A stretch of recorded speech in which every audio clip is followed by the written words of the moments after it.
Hi, it's Amelia, and I'm back with another video. So,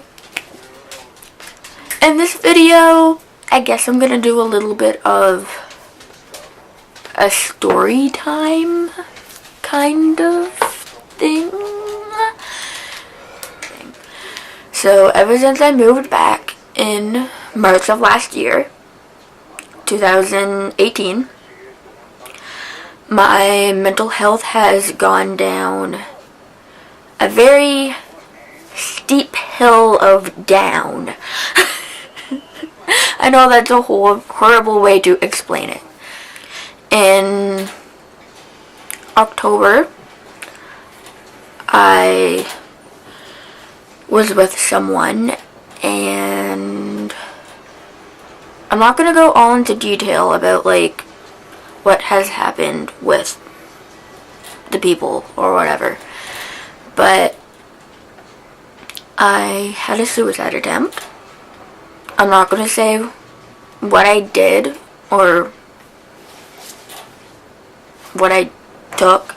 Well, I can say what I did, but I'm not going to say what I took. I overdosed, and I tried it 2 nights in a row. First night, it didn't really do anything. It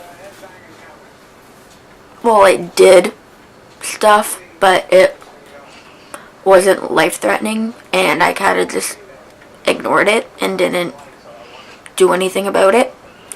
But then the following night, I did it again, and I was brought to the hospital by myself because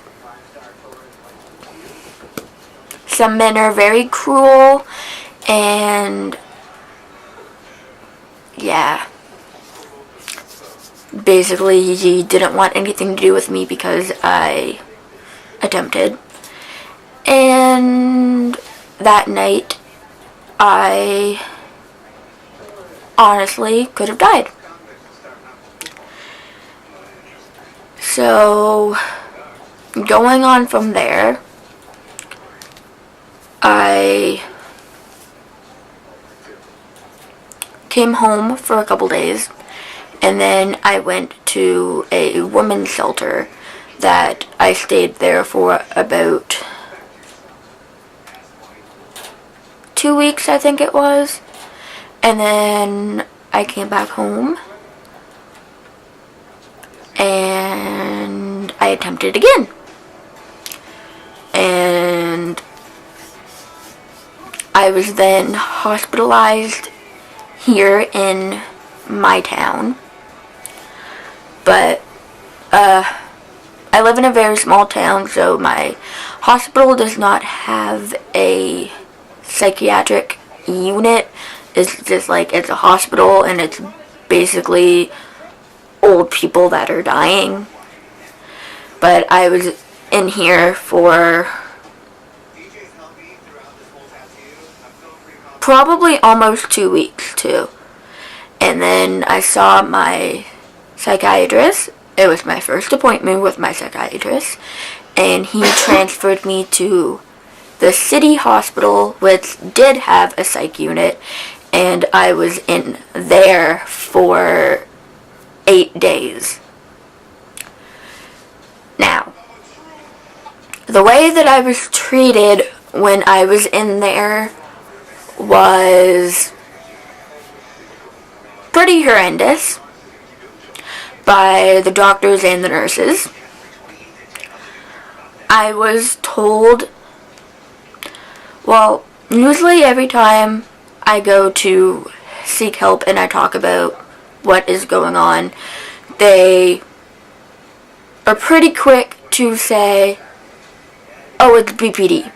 Oh, it's because you have BPD. You're doing this because BPD, BPD, BPD. And they don't really give you solutions. So I was told that again.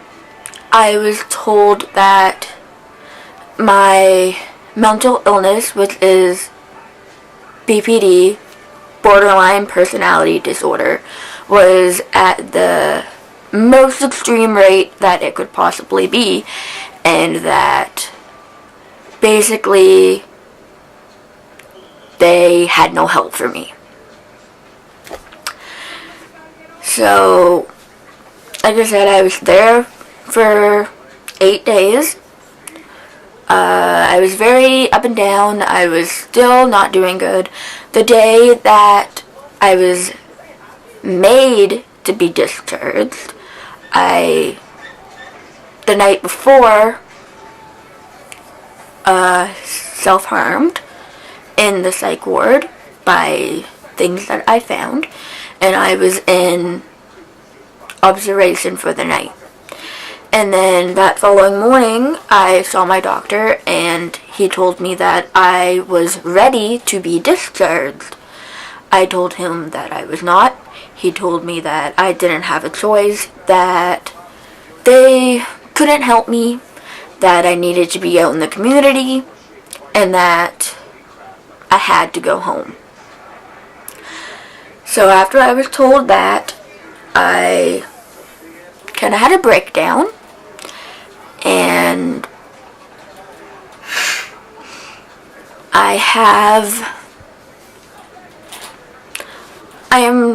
as of right now, I am told that it's because of my borderline personality that I have alters.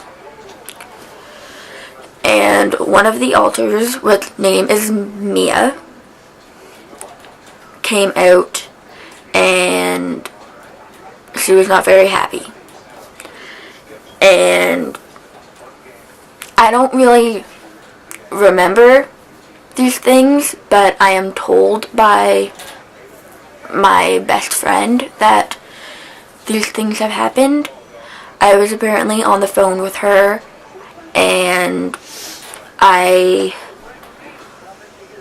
told her that I have drank hand sanitizer in the psych ward as an attempt.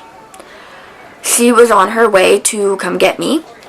When she arrived, she went and told the nurses. The nurse chuckled when she told her that I drank hand sanitizer. She was like, hand sanitizer? Really? Like, that type of thing. And then she called the doctor. The doctor still said that I had to leave.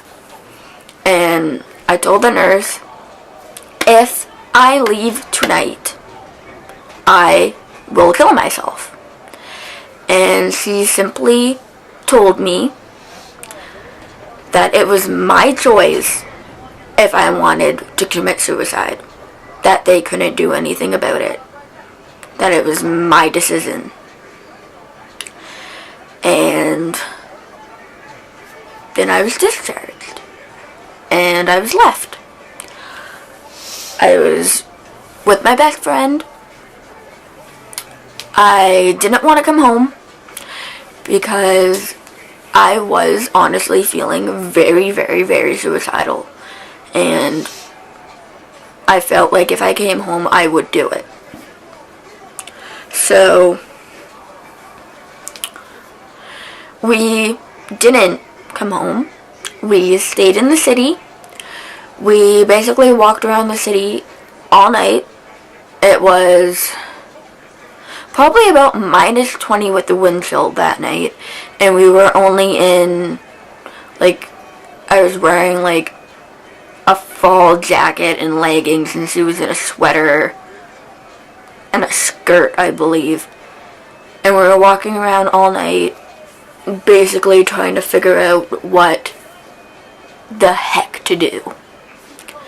And then I finally got a hold of one of my other friends, and he picked me up, and we went to another city to try to get help from, it was a different province, so I thought that maybe their help there would be better, but it ended up that they could not help me mentally there because I was not